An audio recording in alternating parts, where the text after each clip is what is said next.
Welcome to Our Girl Relationships. We talk about the problems people face in their day to day lives. Let's start with the video. About 2 years ago, my BFF slept with the guy I was dating at the time.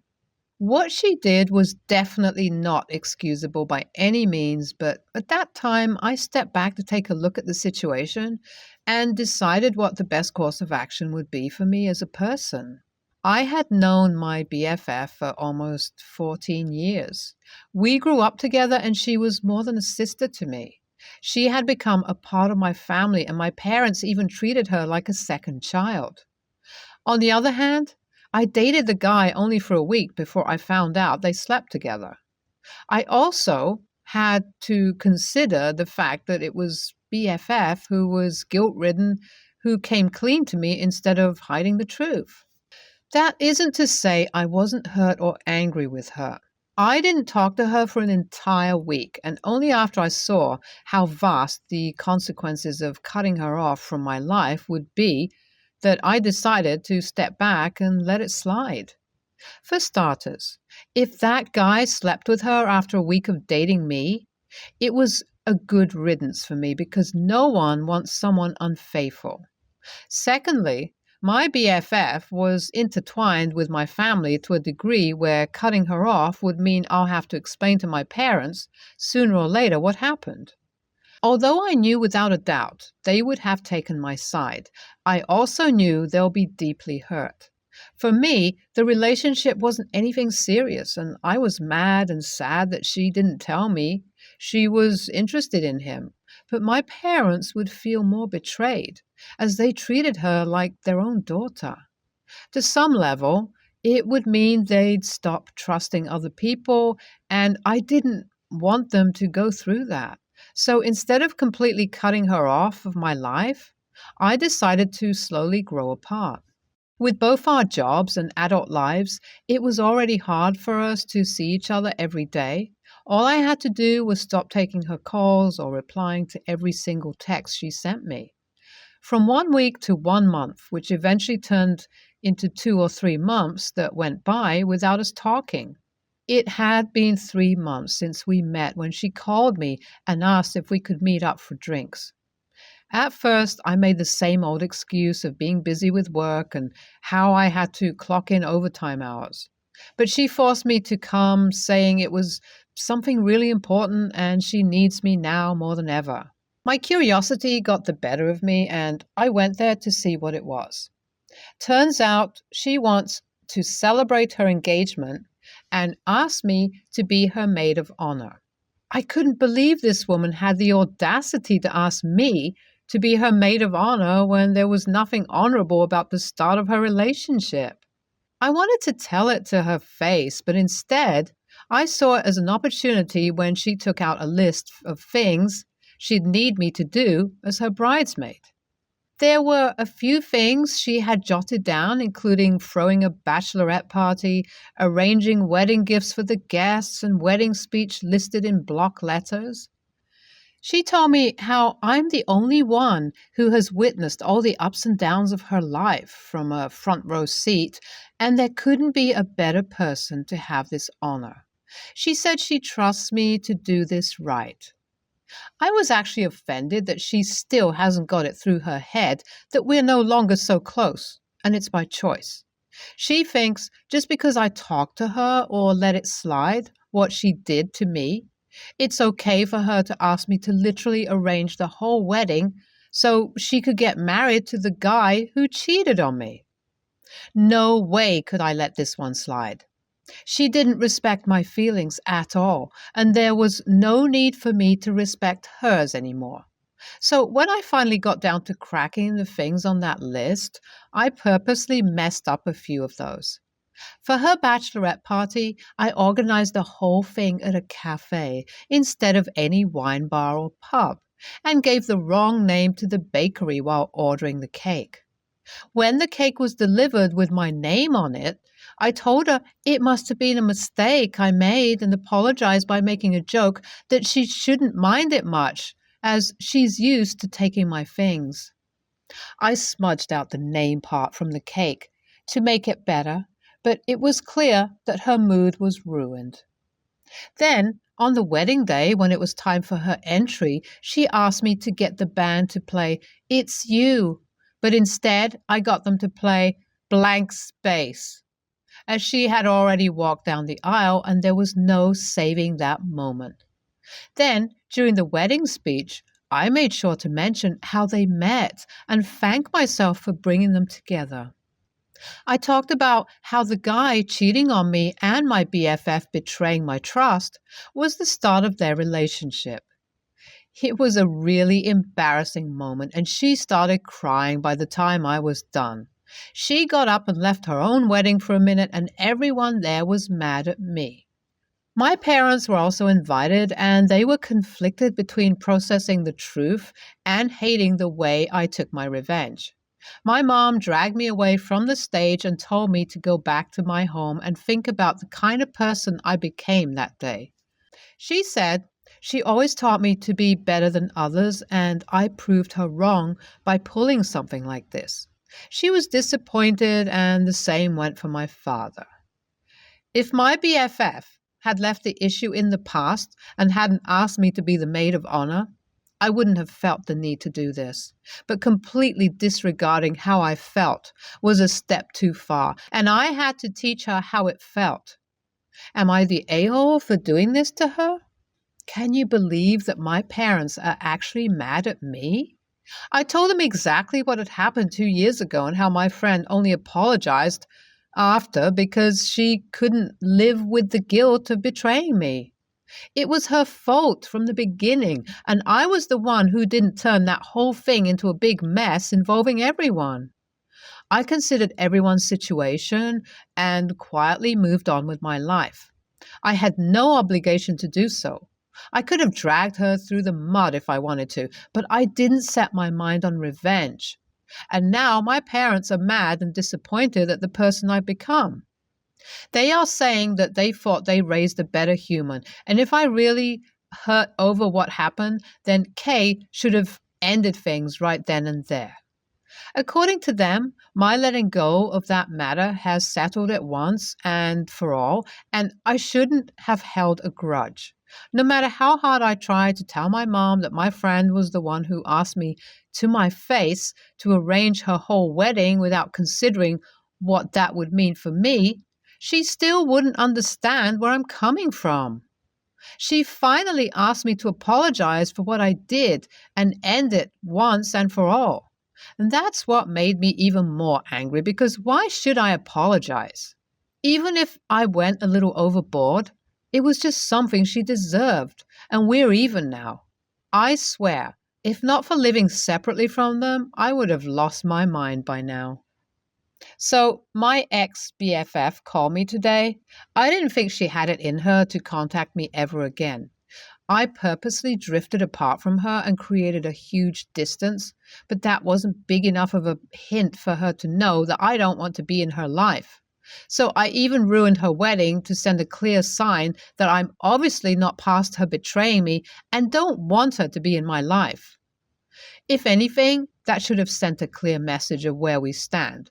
But apparently that was not enough, because after a month of peace, she started calling me again. I didn't pick up her calls, hoping to God that she'd just text me whatever it was about, but she's tenacious this time. I finally blocked her yesterday after being fed up, and today I found her waiting for me at my office. I had to give props to her for having the nerve, because if it was me, I would have never seen my face ever again. I asked her what she wants, and she told me she just wants to talk. I told her there's nothing to talk about, and there's no point in continuing to pretend we are friends, so we should be civil and go away. We're both adults, and fighting like children for things that we both know are lost is pathetic. But she only said that I should apologize and think about what I really am upset about if I want to move on.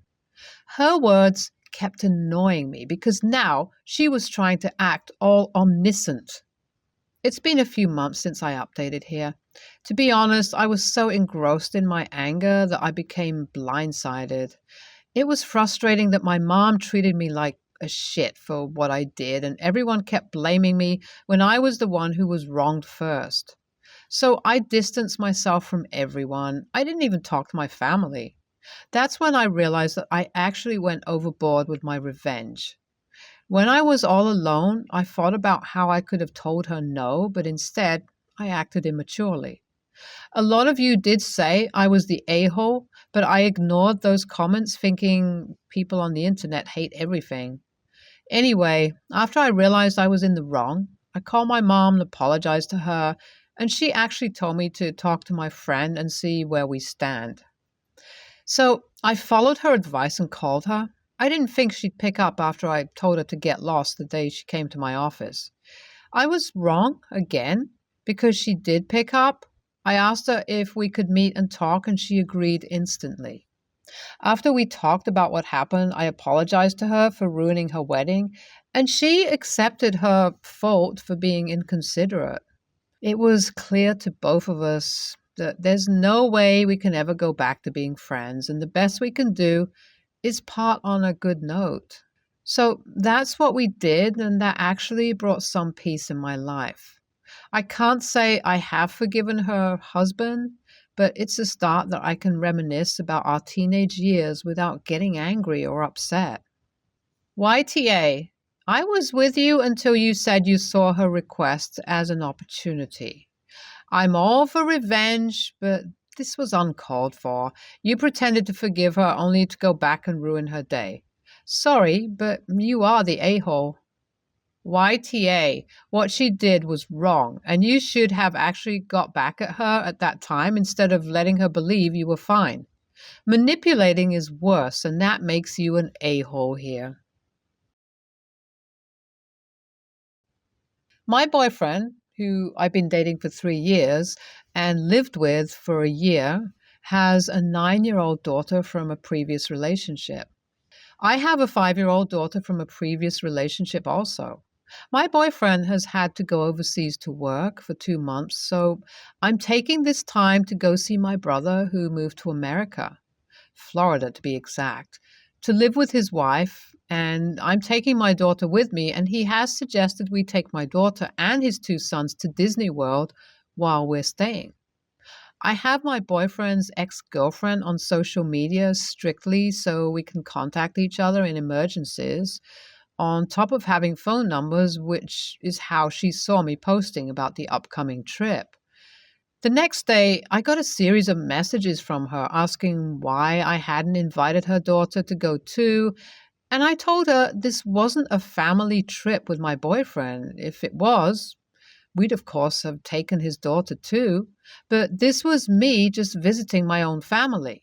She seems to think her daughter should come along despite this, as the girl's parents are dating, and it would cause hurt feelings, and like one is like more if both don't get to go on this holiday. She even implied her older daughter would get more enjoyment out of the trip than my daughter. When I told her she was being ridiculous and I am not comfortable with taking her daughter without my boyfriend, she told me I was horrible and that I was going to make things tough between the girls in the long term and make her daughter feel unloved. I like my boyfriend's daughter a lot. She's a sweet kid, but I'm not her stepmother yet, so I'm her dad's girlfriend. And this is me visiting my own family, which will just happen to include a Disney trip. But I'm feeling guilty from her messages and her subtle posts about how having blended families are so hard when the other person isn't making any effort. Is it really wrong of me to say no? NTA, is her mother going to pay for her to go to Disney? That is a pretty expensive destination. Is mom going to pay to get her daughter to Florida, or does she expect you to take on the financial responsibility as well? As the well being of a child, you are neither blood nor legally related to. I hope you let your boyfriend know how his ex is behaving and that boyfriend is backing you up. NTA, taking your own kid overseas without the other parent can be a pain sometimes, let alone someone else's. I'm not even talking about caring for the kid. I mean, extra paperwork, getting things notarized, extra questions, and making sure you have something ready in hand when you walk in the airport. And don't let an accident happen. Something small that might only require one stitch at the hospital will turn into a real nightmare. What kind of parent would send their child to another country with a non parent is the real question. NTA, I would not feel comfortable transporting someone else's kids over state lines without either of their parents present. What if one is sick, injured? You have no standing to treat them. To me, the possible kidnapping charge, transporting a minor across state lines, etc., legal issues trump the ex's desire to have you fund her kid's dream vacation. Okay, you're in another country? Hell no, that is rife with issues. No one can get there quickly in a medical emergency if consent is needed, etc. No way. Plus, your reward would likely be a lot of passive aggressive comments about all the ways you unjustly put your daughter first. Just nope. So I, 22 female, work at an animal shelter. I started working part time at the adoption department. That meant I was handling animals for people who wanted to adopt them. After a while of working there, a full time position opened for our surrender department. After talking with my boss, I was able to move departments. So now I have different responsibilities. I don't handle the people as much as I do the animals. I take them in, give them vaccinations, make sure they're all healthy and doing okay before they go on the floor for people to look at. It really is the best job I've ever had. So, our main girl in this story was just recently hired about a month ago. We'll call her Sadie, 18, female. Now, this was her first job, and I understand how totally nerve-wracking it is. Especially a job like this, there's a lot to learn and it's really easy to make mistakes. I made sure to let them know that I'm always available to lend a hand or answer any questions, which everyone always made use of. Friday night, my boss called me to tell me that one of the girls that was supposed to work Saturday suddenly quit. So I would have to be in adoptions all day. Now, I go into work at 8 while Sadie and our other coworker, Lana, 28 female, come in at 9:30. Once they came in, they started doing the normal setup before we officially opened at 10. A lot of things happened that day that I believed led to her being fired, but I'll tell you one I think sealed the deal. We had a man come in to look at one of our dogs he wanted to adopt. So I make a copy of his ID and Lana goes to grab the dog so they can spend some time together. After she comes back, Sadie begins to say inappropriate things. She said that the man looked like a racist, and it wouldn't surprise her if he was a sex offender. I was so shocked by what she said, I stopped moving to try and process the moment. Lana starts laughing, and the two continue to talk about him. I look at them and tell them that is inappropriate and they need to stop talking. They just rolled their eyes and said, "Yes, Mom," but they still continue to talk about him. After a while of him spending time with the dog, he came back out and said he would have to think about if this dog was for him or not. After a few more minutes of talking, he said goodbye and turned to leave. Sadie turns around to Lana and they again start laughing. This time, Sadie said he may be a child molester. Mind you, he hadn't fully left the building yet. After he had, Lana took the copy of his ID and took it back to her desk and began to look him up on Google to see if she could find out anything bad about him. I stood up and left the room, immediately calling the shelter manager to let her know what was going on. I had to write out an official statement about everything that happened that day. Our executive director went through the cameras and confirmed everything that happened, and she was fired today. Today, I overheard Lana say I was a jerk for getting her fired when it was just a joke. So, AITA? NTA. Saying someone looks like a sex offender isn't a joke. It isn't anything to laugh about, and there's nothing funny about it. Neither is invading someone's privacy by using their identification required by your job to look up information about them for your own entertainment. She deserved to be fired. NTA. Jokes are supposed to be funny, and this wasn't. Maybe if Sadie had left it at the comments and not looked him up on Google, I'd feel a little differently, but she didn't. It's kind of a breach of privacy to have taken his ID and used it to research him. Sadie needs to grow up and realize that a person's outward appearances tell you very little about them. Hopefully, she has learned her lesson. OP, good on you for taking this seriously and letting your supervisor know.